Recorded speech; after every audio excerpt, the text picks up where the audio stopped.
Hi అండి, welcome to my channel.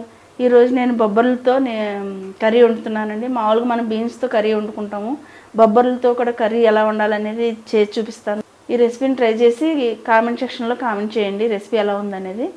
ఇప్పుడు start చేసుకుందామండి. బొబ్బర్లు కర్రీ వండుతాకి ముందు ఏం చేయాలంటే మసాలా ప్రిపేర్ చేసుకోవాలండి. మసాలాకి ఏంటంటే మిక్సీ జార్లో నువ్వు ఏం చేయాలంటే మన చిన్న సైజు ఉల్లిపాయ, అల్లం వెల్లుల్లి, జీలకర్ర, ధనియాలు, మసాలాలు వేసుకుని గ్రైండ్ చేసుకోవాలి. మసాలాలు అంటే లవంగాయలు, దాల్చిన చెక్క వేసుకునండి గ్రైండ్ చేసుకోవాలండి. ముందు మసాలా రెడీ చేసుకోవాలి.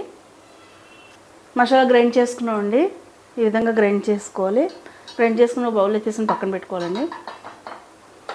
ముందుగా స్టవ్ వెలిగించి పాన్ పెట్టుకునండి.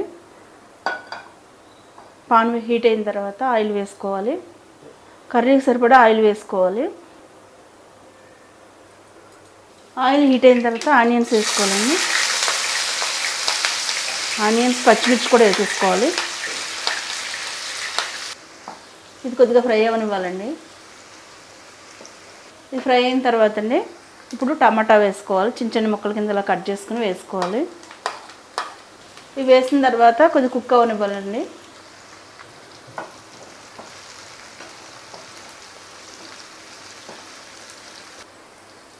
ఇప్పుడు బొబ్బర్లు వేసేసుకోవాలి. టమాటా బాగా కుక్ అయిపోయింది కదండి. ఇప్పుడు బొబ్బర్లు వేసేసుకోవాలి. ఇప్పుడు పసుపు వేసుకోవాలండి. అలాగే సరిపడా సాల్ట్ వేసుకోవాలి. వేసుకుని బాగా కలుపుకోవాలి. ఇలా కలిపిన తర్వాత మూత పెట్టుకొని కుక్ చేసుకోవాలండి. ఎందుకంటే మనకు పచ్చిదనం లేకుండా బాగా కుక్ అవుతుందండి. అప్పటి వరకు మనం సిమ్లో కుక్ చేద్దాం. బాగా మగ్గిపోయిందండి. ఇప్పుడు మూత తీసుకుని మనం ముందుగా ప్రిపేర్ చేసుకున్నాం కదండి మసాలా, ఆ మసాలాని వేసుకోవాలి. అలాగే సరిపడా కారం కూడా వేసుకోవాలండి.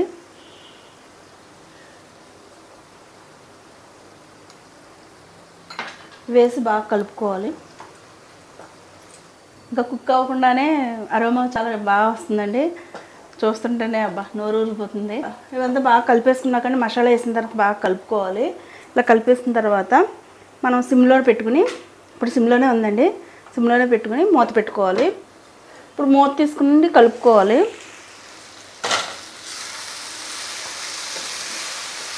మసాలా అంతా ఇలా కుక్ అయిపోయిన తర్వాత అండి వాటర్ వేసుకోవాలి.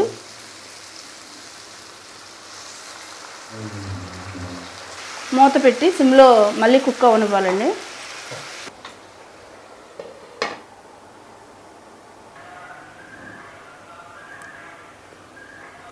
ఒకసారి తీసి చూసుకుందామండి.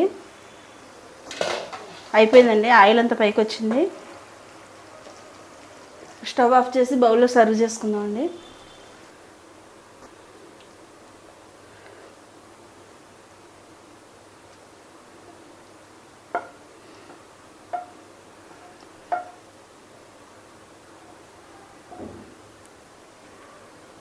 చూసారు కదా బొబ్బర్ల కర్రీ ఎలా చేసుకోవాలని చేసి చూపించాను. ఈ వీడియో మీకు నచ్చినట్టయితే లైక్ చేయండి.